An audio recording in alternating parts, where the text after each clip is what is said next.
गुरुदेव दत्त अनंता तुला ते कसे रे स्तवावे, अनंता तुला ते कसे रे नमावे।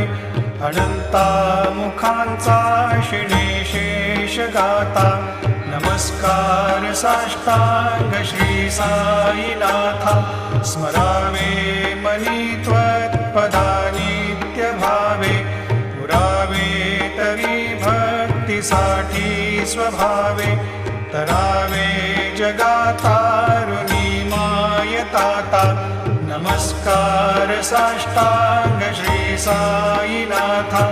वसे जो सदा दावया संत लीला, दिसे यज्ञ लोकान परे जो जनाला। परियंतरी ज्ञान कैवल्य